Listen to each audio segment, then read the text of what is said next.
Have you ever looked at bridges or cars and thought, how could I improve this already marvelous piece of architecture?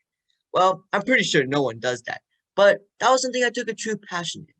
Finding out that there was a career called civil engineering which lets me express my passion made me really excited. That is when I thought to myself, how could I incorporate both soccer and civil engineering to really better the world? The answer to that question was green stadiums. So here's a question.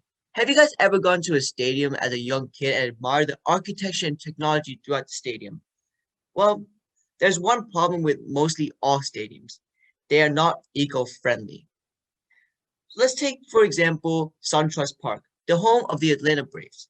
So this organization is building the team's first new SunTrust Park in the suburbs at the intersections of two highways.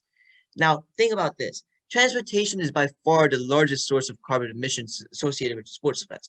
One has to think the Brave management either didn't factor sustainability and the environment into its decision on the stadium site, or did not think about it and decided sustainability is not a big deal.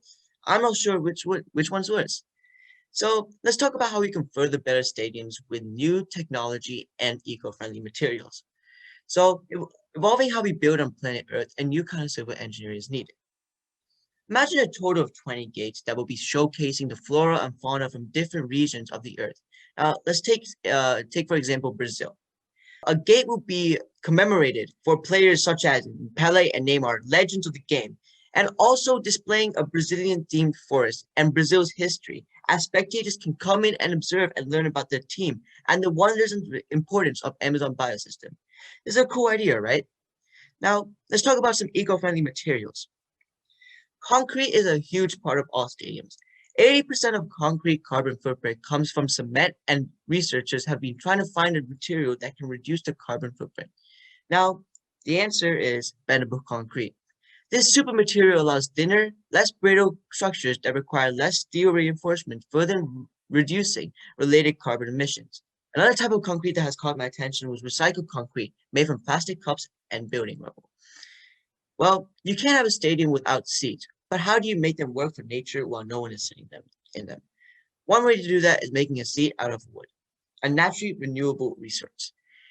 Now, if you look at these seats, they look pretty uncomfy, but in reality, they're working for environment, and also you can slap a pillow on them and it's all comfortable.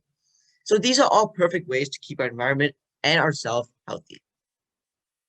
So another idea is to make the stadium out of graphene. Now, you might ask, what is graphene? So graphene is converted from pyrolyzed ash. It's basically flawless, making one of the strongest, lightweight, and safest materials to touch this earth.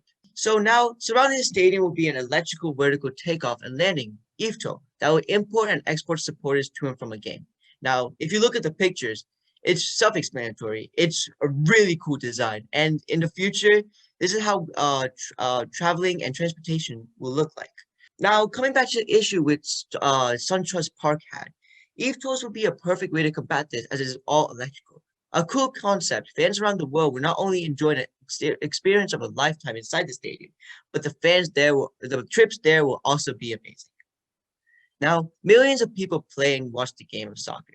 It is an essential part of their life and bringing joy in lives that are sometimes very hard. Sports can bring communities together and inspire hope. This stadium will also bring humans and nature closer, like it did for me, which essentially is how it should always be from the beginning. Too many young people look at nature in a negative way. I want to inspire them that nature can be helpful to our moods and also save us through a fun and interactive way.